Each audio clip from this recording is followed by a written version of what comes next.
Kilala sa ilang mga propesiya ng maraming mahalagang pangyayari sa kasaysayan, tulad ng pag-akyat sa kapangyarihan ni Hitler o ang kamatayan ni Queen Elizabeth II.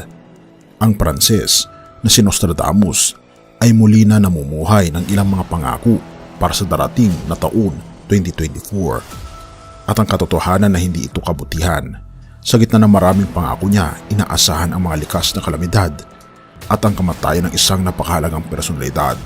Kahit na hindi lahat ng kanyang mga prediksyon ay nangyayari, maraming mga tao ang naniniwala sa kanyang mga prediksyon. Tinuturing na ang mga hula at pinag-aaralan ng ilang taon ng maraming mga eksperto. Nagbibigay ito sa atin ng isang alalahanin na kinabukasan na maaari magdulot ng mga pagbabago para sa katauhan sa taong 2024. Halimbawa, ayon kay Nostradamus, maaari tayong maka-experience sa susunod na taon na maaari magdulot ng pamamaalam kay Pope Francis na sa kanyang 86 taong gulang ngayong 2023 ay dumaan na sa ilang mga problema sa kalusugan. Iba pang mga pangakong 2024 ni Nostradamus. Sa kabilang banda, inihula ng Pranses ang pagsisimula ng isang bagong digmaang pandaigdig 79 taon pagkatapos ng ikalawang digmaan.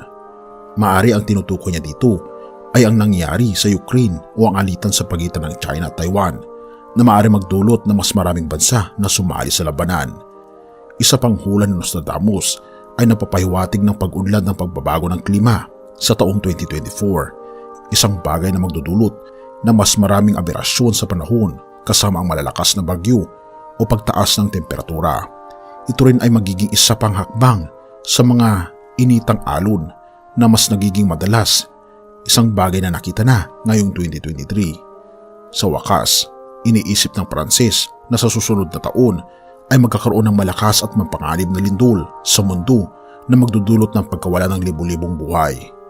Bagamat hindi itinukoy ang lugar, nagpapahiwatig ito na nangyari kamakailan lamang sa Morocco kung saan libu-libong tao ang nawalan ng buhay dahil sa malupit na lindol sa Maraki at mga kalapit na lugar. Oo mga kaibigan, ito ang binabanggit ni Nostradamus. Ngunit para sa akin, hindi ako naniniwala na siya ay totoong propeta dahil siya ay nagprapraktis ng sorcery. Ibig sabihin, hindi mula sa ating Panginoong Diyos ang kanyang mga prediksyon kundi sa kasamaan. Ngunit ganun pa man, binabanggit sa banal na kasulatan, partikular sa Revelation, na magkakaroon ng matitinding kapighatian sa ating mundo na hindi pa nararanasan kahit kailan. Katulad na lamang ng mga earthquakes na talagang mahati sa tatlo ang lahat ng lungsod na binabanggit sa Revelation chapter 16, at ganoon din magkakaroon ng hindi inaasahan na mga pangyayari bago darating ang ating Panginoong Diyos. Ngunit ganoon pa man, binabanggit sa unang Pedro 5 verse 6-7, kaya nga pasakop kayo sa kapangyarihan ng Diyos at dadakilain niya kayo pagdating ng takdang panahon.